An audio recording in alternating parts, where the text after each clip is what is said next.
I miss dragons. No. I liked it. It was a really good list. If I had to give it like a 1 through 10 thing, definitely a 7. They touched on what needed to be touched on, but I think they could have done more. Some of the cards were just like like Mizuki and Plague. It's not gonna help them. Well, it'll help them, but it's not gonna be that defining thing that's gonna push them to win. All in all, it's the best ban list we've had in a long time. Definitely better than the last one. The thing that I like the most about it is now that dragons are gone, it's going to be a really grindy format. I think it's going to slow down a lot. Bujins are going to take a lot of the top spots. Gravekeepers are going to pick up because of the Legacy of the Valiant cards. Fire Fist definitely. Yeah. Actually, the format has slowed down quite a bit, which I think is really good because everybody's pretty much was playing dragons, and I hate that shit. I mean, I like dragons, but I hate that everybody was playing it.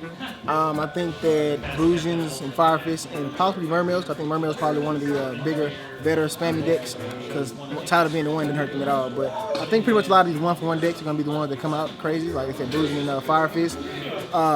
Zombies, vampires still won't be shit, but zombies themselves are going to be fucking awesome. And of course, Long Fire to 2, no matter what format that's in, the plants are always going to be good with Long Fire to 2. Plus with a lot of new support coming out, these are pretty much going to be the decks that everybody's going to be running, so you got to expect them.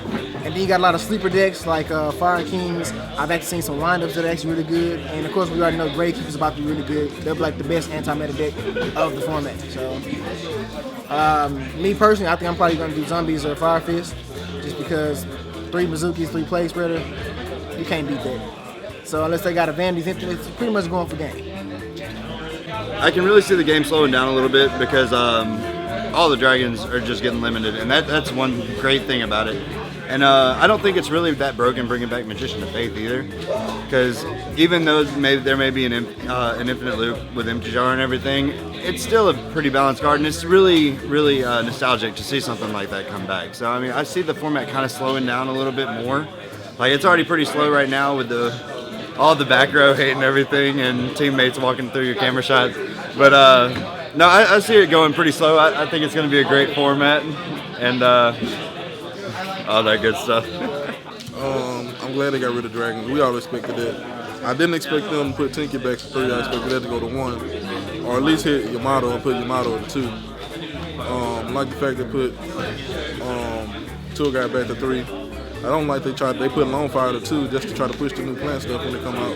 I think that was kind of stupid. Why would you do that? Just to sell some product.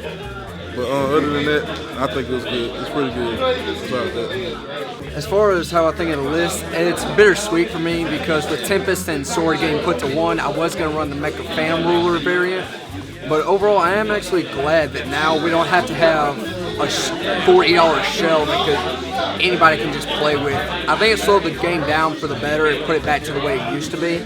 And where it's going from here, I'm still going to stick with my original heroes because now with variant Dragon Rule variants getting your throats cut down like that, I think it opens the format up for a lot more slower decks and a lot more all-around original decks. Because at the end of the day, anybody can make a Dragon Rule variant. Originality is what really needs to make the game fun. I like it. The ban list it's pretty cool. Like It's full of shit.